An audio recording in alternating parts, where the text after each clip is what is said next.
क्या आप जानते हैं कि कपिल शर्मा शो की सबसे पॉपुलर कैरेक्टर दादी का रोल प्ले करने वाले अली असगर ने अचानक रातों रात शो क्यों छोड़ दिया? तब से वो आए, उसके बाद there's been no communication and all. So they have moved on, I have moved on.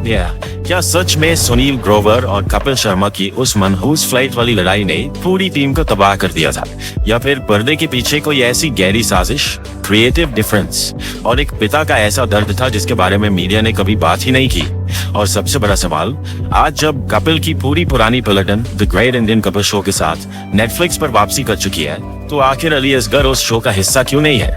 एक ऐसा एक्टर जिसने सीरियस रोल्स से शुरुआत की, जो होटल मैनेजमेंट का एक ब्राइट स्टूडेंट था, वो कैसे सालों तक औरतों के कपड़े पहनकर नेशनल टेलीविजन पर नाचने को मजबूर हो गया? दोस्तों, आज हम बेनकाब करेंगे उस चकाचौंध के पीछे छिपे अंधेरे को और बात करेंगे अली असगर की उस अनसुनी कहानी की, जो सिर्फ एक एक्टर के कमबैक और स्ट्रगल की नहीं, बल्कि एक मजबूर पिता की भी है। दुनिया जिसके फनी अंदाज और शगुन की पप्पी की दीवानी है, लेकिन पर्दे पर सबको हंसाने वाला यह इंसान असल जिंदगी में अपने ही बच्चों के आंसुओं की वजह से अंदर ही अंदर टूट रहा था। आज की इस मसालेदार और अनकही कहानी में हम जानेंगे अली असगर के उस सफर के बारे में जो उन्होंने कभी किसी कैमरे के सामने खुलकर बयान नहीं किया। तो दिल थाम कर बैठिए, क्योंकि ये कहानी किसी बॉलीवुड थ्रिलर से कम नहीं है। दोस्तों, अली असगर की कहानी किसी टिपिकल बॉलीवुड फिल्म की स्क्रिप्ट से कम नहीं है, जहां हीरो जमीन से उठता है और आसमान की बुलंदियों को छूता है। उनका जन्म 25 जुलाई 1966 को मुंबई की भागदौड़ भरी जिंदगी के बीच एक बेहद साधारण और पारंपरिक परिवार में हुआ था। एक ऐसा परिवार जहां उस दौर में एक्टिंग या फिल्मों को करियर नहीं, बल्कि सिर्फ शौक माना जाता था। अली के घर का माहौल ऐसा था जहां पढ़ाई लिखाई, डिसिप्लिन और तहजीब को सबसे ऊपर रखा जाता था। लेकिन मुंबई के उसी शोर शराबे, बारिश और लोकल ट्रेन के सफर के बीच परवरिश पाने वाले अली के अंदर का कीड़ा कुछ और ही था। बचपन में अली को दूसरों की नकल उतारने और लोगों को हंसाने का बड़ा शौक था। स्कूल के दिनों में जब भी कोई फंक्शन होता या गली मोहल्ले में कोई नाटक होता, अली हमेशा सबसे आगे रहते थे। उनकी कॉमिक टाइमिंग पैदाइशी थी, लेकिन जैसा कि हर मिडिल क्लास भारतीय परिवार में होता है, बचपन के सपने अक्सर जिम्मेदारियों के बोझ तले दब जाते हैं। उनके माता पिता चाहते थे कि अली एक सुरक्षित, स्थिर और इज्जतदार प्रोफेशन चुने। यही वजह थी कि अपने बचपन के एक्टिंग के जुनून को दिल के किसी कोने में दबाते हुए अली ने मुंबई के सबसे प्रतिष्ठित कॉलेजों में से एक institute of hotel management IHM, Dadar से होटल मैनेजमेंट और कैटरिंग में ऑनर्स के साथ बैचलर्स डिग्री हासिल की। आपको जानकर शायद बहुत हैरानी होगी कि पर्दे पर दादी बनकर शराब पीने की एक्टिंग करने वाले अली असल जिंदगी में कुकिंग में इतने शानदार थे कि उन्हें किचन का जादूगर कहा जाता था। पढ़ाई खत्म होने के बाद उनकी जिंदगी में वो टर्निंग पॉइंट आया जो किसी भी आम लड़के का सबसे बड़ा सपना होता है। उन्हें संयुक्त राज्य अमेरिका USA के एक बहुत बड़े होटल से फूड एंड बेवरेज डिपार्टमेंट में जॉब का शानदार ऑफर मिला। ये वो दौर था जब अमेरिका जाने का मतलब था जिंदगी का हमेशा के लिए सेटल हो जाना।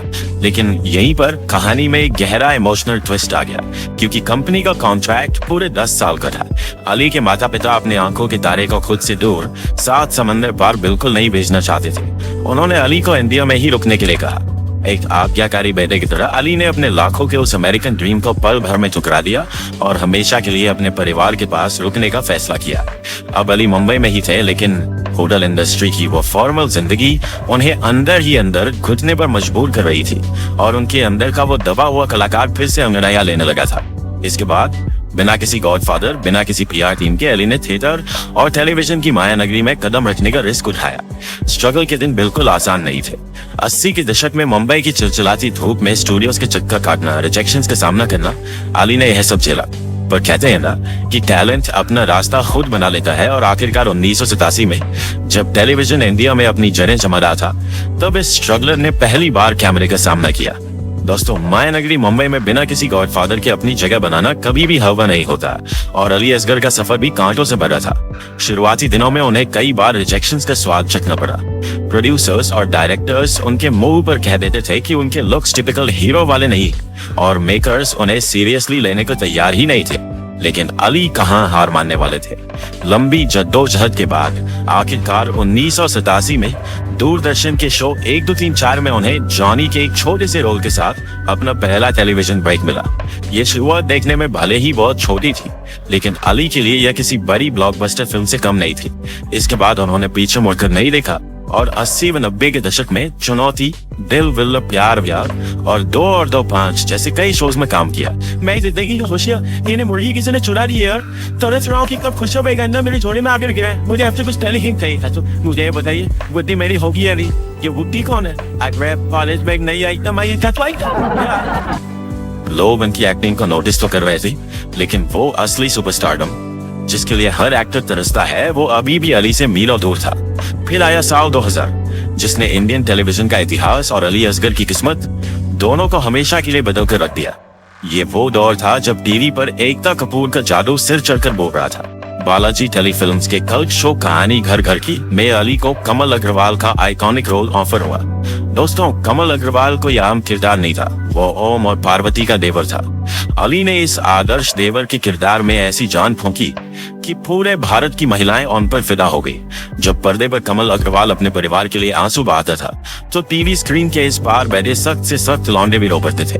लगातार 8 सालों तक ये शो चला और अली ने पूरी इंडस्ट्री को दिखा दिया कि वो सिर्फ कॉमेडी नहीं बल्कि भारी भरकम इमोशनल सीन्स भी फाड़ के गा सकते हैं। इस जबरदस्त परफॉर्मेंस के लिए उन्हें 2006 और 2008 में इंडियन टेलीविजन एकेडमी ITA की तरफ से बेस्ट सपोर्टिंग एक्टर का तगड़ा अवार्ड भी मिला।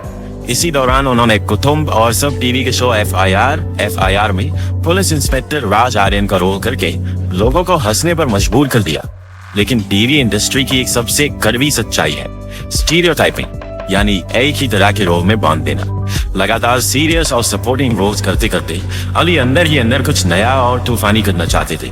इसी चाहत में उन्होंने कॉमेडी की तरफ रुख किया और मशहूर शो कॉमेडी सर्कस में हिस्सा लिया।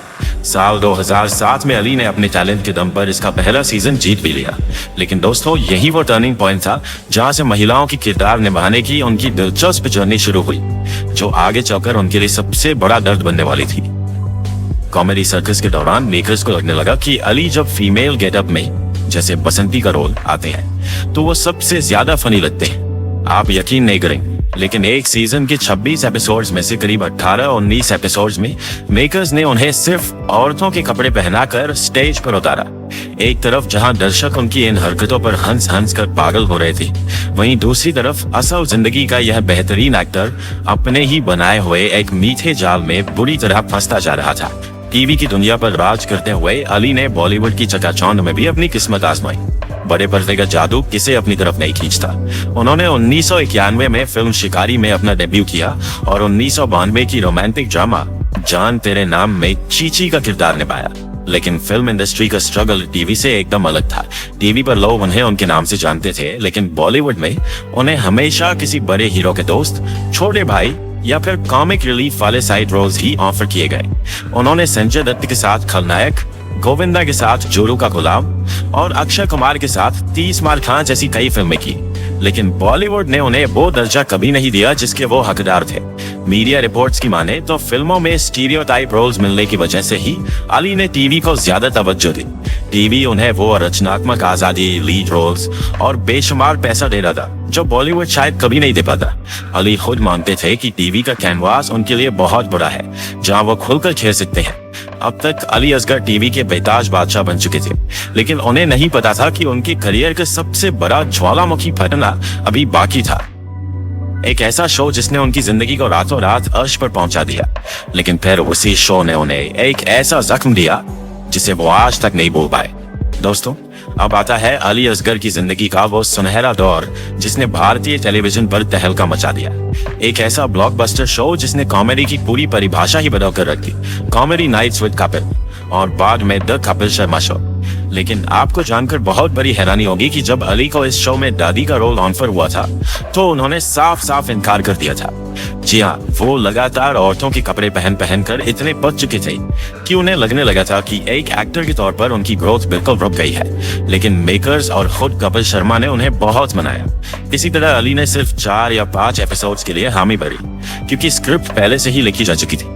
लेकिन उन्हें क्या पता था कि उनका यह छोटा सा हाँ इतिहास के पन्नों में सुनहरे अक्षरों में दर्ज होने वाला है। ये कोई आम दादी नहीं थी दोस्तों, ये एक पियक्कड़, जुआरी और दिलफेंक दादी थी जो बॉलीवुड के हर हैंडसम हंक पर लाइन मारती थी। ट्रैक सूट, स्पोर्ट्स शूज, आंखों पर मोटा चश्मा, हाथ में शराब की बोतल और एनर्जी ऐसी कि 20 साल के लौंडे भी शर्मा जाए। मुकेश खन्ना ने जब एक बार इस किरदार को फोड़ कहा था तो अली ने करारा जवाब देते हुए बताया था कि हमने एक लड़के को औरत बनाया है ताकि हम क्रिएटिव लिबर्टी ले सकें और जमकर मस्ती कर सकें। मीडिया रिपोर्ट्स की माने तो अली ने इस कैरेक्टर के लिए अपनी ही मौसी और अपने पिता के कुछ खास अंदाज की नकल की थी और फिर शुरू हुआ दादी की शगुन की पप्पी का वो नेशनल ट्रेंड। कपिल, सुनील ग्रोवर, कीकू शारदा और सुमोना के साथ अली की बॉन्डिंग एक परिवार जैसी हो गई थी। अली तो कपिल को अपना गुरु तक मानते थे जिनसे उन्होंने कॉमेडी की टाइमिंग सीखी। दुबई और लंदन के शोज में लोग दादी दादी चिल्लाकर बेकाबू बजाते थे। दौलत, शोहरत, सब कुछ उनके कदमों में था। लेकिन दोस्तों, ये तूफान से पहले की शांति थी। चकाचौंध के पीछे एक बहुत बड़ा अंधेरा पल रहा था। मार्च 2017, भारतीय टेलीविजन के इतिहास का एक काला दिन। ऑस्ट्रेलिया के मेलबर्न से मुंबई लौट रही एक फ्लाइट में कुछ ऐसा हुआ जिसने पूरे देश में सन्नाटा ला दिया। बताया जाता है कि शराब के नशे में कपिल शर्मा ने अपनी ही टीम के सबसे अहम सदस्य सुनील ग्रोवर के साथ गाली गलौज और मारपीट कर दी। इस घटना ने पूरी इंडस्ट्री को हिलाकर रख दिया। सुनील ग्रोवर ने अपने आत्मसम्मान के लिए तुरंत शो छोड़ दिया, लेकिन दर्शकों को सबसे बड़ा झटका तब लगा जब उनके साथ चंदन प्रभाकर और हमारी प्यारी दादी यानी अली असगर ने भी रातों रात शो से किनारा कर लिया। हर न्यूज चैनल और वेबसाइट पर अफवाहें उड़ने लगी कि अली ने सच में सुनील ग्रोवर के सपोर्ट में कपिल से बगावत कर दी है और टीम में एक गहरी दरार आ चुकी है।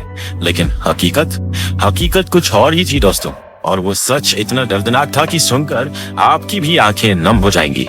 अली असगर ने काफी समय बाद अपनी चुप्पी तोड़ते हुए साफ किया कि उन्होंने शो किसी लड़ाई या झगड़े की वजह से नहीं छोड़ा था। कपिल और उनके बीच सिर्फ क्रिएटिव डिफरेंसेस थे। उनका मानना था कि उनका किरदार अब स्टैग्नेंट हो चुका था और उसमें कोई नया करने की गुंजाइश नहीं बची थी। कॉन्ट्रैक्ट रिन्यूअल का समय आ गया था और अली ने मेकर्स को अपनी ये परेशानी बता भी दी थी। लेकिन सबसे बड़ा और दिल दहला देने वाला सच तो उनके घर के अंदर छिपा था। सालों से औरतों के कपड़े पहनने का सबसे बुरा असर अब उनके मासूम बच्चों पर पड़ रहा था। स्कूल में उनके बेटे नुयान और बेटी अदा को बुरी तरह बुली किया जाने लगा था। बच्चे उन्हें ताने मारते थे, तेरे पापा तो लड़की बनते हैं, इसकी तो 2 माएं हैं, ये दादी का बेटा है। सोचिए जरा, उस मासूम बच्चे के दिल पर क्या गुजरती होगी जब उसके पिता का इस तरह मजाक उड़ाया जाता होगा। एक दिन जब पानी सिर से ऊपर चला गया तो उनके अपने छोटे से बेटे ने आंखों में आंखें डालकर पूछ लिया, डैड, क्या आपको कुछ और आता नहीं है क्या? आप हमेशा यही सब करते हो, आप ये सब छोड़ क्यों नहीं देते? यह सुनकर अली बुरी तरह टूट गए और रो पड़े। एक पिता के लिए इससे बड़ी शर्म की बात क्या होगी कि उसकी कामयाबी ही उसके बच्चों के आंसुओं की वजह बन जाए। उसी दिन अली ने फैसला कर लिया कि अब वो जिंदगी में कभी फीमेल गेटअप नहीं करेंगे। उन्होंने शो छोड़ने का मन पहले ही बना लिया था। वो फ्लाइट वाली घटना तो बस एक इत्तेफाक थी जो उसी वक्त घट गई। अली ने खुद कहा कि शायद कपिल को पता भी नहीं था कि उन्होंने शो क्यों छोड़ा, क्योंकि उस वक्त उनके बीच एक कम्युनिकेशन गैप आ गया था। पेमेंट की अफवाहें भी झूठी थी, क्योंकि अगर मामला पैसों का होता तो वो कभी शो नहीं छोड़ते। वहां उन्हें बेशुमार पैसा मिल रहा था। कपिल के साथ भले ही दूरियां आ गई थी, लेकिन अली के दिल में उनके लिए हमेशा इज्जत रही। अली बस अपने आत्मसम्मान, अपनी संतुष्टि और सबसे बढ़कर अपने बच्चों की खुशी के लिए उस सुनहरे पिंजरे से हमेशा के लिए आजाद होना चाहते थे। साल 2022 में उनकी करियर और जिंदगी में एक बेहद भावुक पल आया जब वो क्लर्स टीवी के पॉपुलर डांस रियलिटी शो झलक दिखला जा सीजन 10 में नजर आए।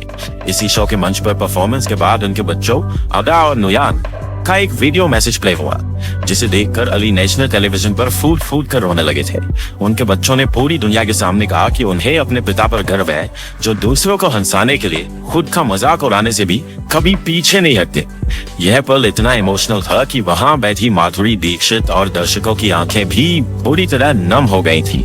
अब आते हैं उस सबसे बड़े सवाल पर कि आज जब कपिल शर्मा की पूरी पुरानी पलटन the great Indian Kapil show के साथ नेटफ्लिक्स पर वापसी कर चुकी है, सुनील ग्रोवर तक वापस आ गए, तो आखिर अली असगर उस शो का हिस्सा क्यों नहीं है?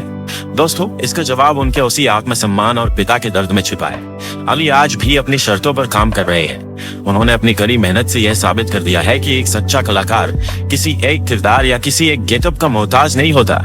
अली का साफ कहना है कि अब वो टीआरपी की अंधी दौड़ में भागने के बजाय ऐसे रोल्स चुन रहे हैं जो उन्हें एक एक्टर के तौर पर सुकून दे और जिसे देखकर उनके बच्चों का सिर गर्व से ऊंचा हो जाए। यही वजह है कि वो कपिल के उस सुनहरे पिंजरे में वापस नहीं लौटना चाहते जहां उन्हें फिर से उसी दादी या फीमेल गेटअप में कैद होना पड़े। पर्दे पर सबको हंसाने वाले अली असल जिंदगी में एक बेहद शानदार फैमिली मैन है। साल 2002 में उन्होंने सिद्दीका असगर से शादी की थी और जब भी उन्हें काम से फुर्सत मिलती है वो अपनी पूरी दुनिया अपने परिवार के इर्द गिर्द ही समेट लेते। आपको जानकर हैरानी होगी कि होटल मैनेजमेंट का बैकग्राउंड होने की वजह से अली एक बेहतरीन शेफ भी है और उन्हें अपनी पत्नी और बच्चों के लिए अलग अलग डिशेस पकाना बेहद पसंद है। दौलत की बात करें तो सालों की कड़ी मेहनत के बाद अली आज एक लग्जरी लाइफस्टाइल जीते हैं। उनकी नेटवर्थ करोड़ों में है और मुंबई में उनका अपना एक आलीशान घर भी है, लेकिन उनका स्वभाव आज भी एकदम जमीन से जुड़ा हुआ है। लेकिन दोस्तों, फीमेल गेटअप में काम करने का एक ऐसा खौफनाक सच भी है जो आपके रोंगटे खड़े कर देगा। क्या आपको पता है कि अली को एक बार दिल्ली की एक शादी में छेड़छाड़ का शिकार होना पड़ा था? जी हाँ, दादी के गेटअप में परफॉर्म करते वक्त नशे में धुत कुछ लोगों ने उन्हें असली औरत समझकर उनके साथ बदतमीजी कर दी थी। अली ने खुद बताया था कि उन लोगों ने उनके सीने पर हाथ लगाया और उन्हें पिंच किया। अगर उनकी टीम की एक लड़की उन्हें वहां से खींचकर नहीं निकालती तो वो वहां से बच नहीं पाते।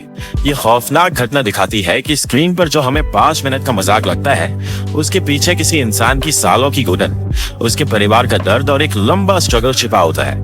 कहानी घर घर की ये इमोशनल आंसुओं से लेकर कपिल शर्मा शो की शगुन की पप्पी तक अली असगर का सफर किसी रोलर कोस्टर राइड से कम नहीं रहा है। उन्होंने लोगों को हंसाने के लिए अपनी मर्दानगी के अहम को साइड में रखा, अपने बच्चों के दर्द को सहा और तब तक काम किया जब तक उनका दम नहीं घुटने लगा। चेहरे पर हंसी और दिल में दर्द छिपाकर जो दुनिया को हंसाए वही असल मायनों में एक सच्चा जादूगर है। दोस्तों, आपको अली असगर का कौन सा किरदार सबसे ज्यादा पसंद है? आदर्श देवर कमल अग्रवाल, दबंग इंस्पेक्टर राज आर्यन या फिर सबकी चहेती दादी? कमेंट सेक्शन में अपनी राय जरूर बताएं और हमारे चैनल को सब्सक्राइब करना ना भूलें। मिलते हैं अगले वीडियो में एक और सुपरस्टार की अनसुनी कहानी के साथ। तब तक के लिए अलविदा।